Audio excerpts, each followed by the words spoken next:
Bom, existe uma prova matemática que vampiros não existem, baseada em alguns pressupostos que a gente vai analisar, e baseado também na taxa de crescimento da população mundial. Vamos ver como é que funciona isso matematicamente.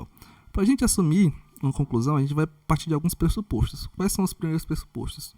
Os vampiros são seres que se alimentam sugando o sangue humano para poderem sobreviver, enfiando as presas em seus pescoços, certo? Essa é a definição de vampiro, né? Todo mundo conhece.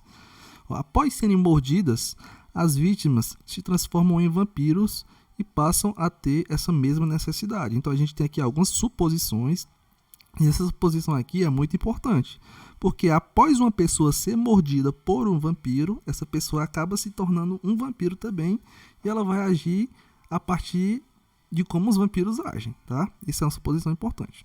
E uma outra suposição, um outro pressuposto aqui que a gente vai precisar analisar é que um vampiro precisa se alimentar com uma certa frequência. A gente não tem na literatura com que frequência, se é por dia, se é por hora, se é por mês, por ano, que um vampiro se alimenta. A gente vai botar aqui uma média que um vampiro precisa se alimentar uma vez por mês para continuar sua semivida e para continuar fazendo os seus atos terroristas.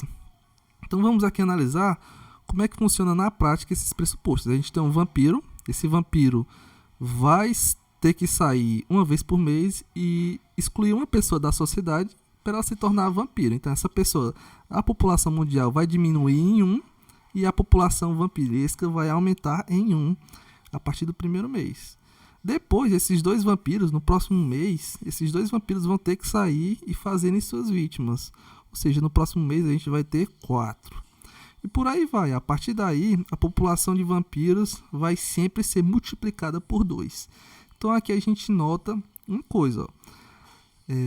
A população de vampiros vai sendo multiplicada por 2 com o passar dos meses, e a população mundial vai ser dividida por 2 com o passar dos meses, uma vez que as pessoas que são mordidas pelos vampiros acabam se tornando vampiros e deixam de ser pessoas. Então, como é na prática aqui, inicialmente a gente tem o vampiro, né? Esse primeiro vampiro nasceu no mundo. Passaram-se um mês, a gente tem 2 vampiros. Passaram-se mais outro mês, 2 meses, a gente tem 4 vampiros. Então, os vampiros crescem em uma progressão geométrica ou em uma função exponencial, né? O número de vampiros em V vai ser igual a 2 elevado a T, onde T é o tempo em meses, certo? A gente pegar inicialmente 0, 2 elevado a 0 é 1. A gente pegar em 3 meses, 2 elevado a 3 dá 8. Aqui a gente vai ter 8. Então, como é que vai funcionar aqui com o passar dos meses? Os vampiros, no primeiro mês tem 1, no 10º mês vai ter 512, porque, de novo, eles crescem em progressão geométrica. Passaram-se 40 meses, a população de vampiros vai ultrapassar os 500 bilhões de vampiros. Isso aqui é uma contradição, né? No mundo não existem 500 bilhões de pessoas. Se a gente chegar aqui, uma aproximação, no 34º mês, o número de vampiros vai ser 8 bilhões e 500 mil, um pouco mais da população do mundo, né? Aqui a gente chega em algumas contradições. A gente assumiu uma verdade e a gente chegou numa mentira. Então a conclusão que a gente tem é que a verdade que a gente assumiu lá, o pressuposto, é que ele é uma mentira também desde o começo. A população de vampiros ultrapassa a população de humanos, o que teoricamente seria impossível, né? Independente de quando nasceu o primeiro vampiro. Essa é uma conclusão que a gente chega. Outra conclusão é que a existência de vampiros contradiz a existência de seres humanos.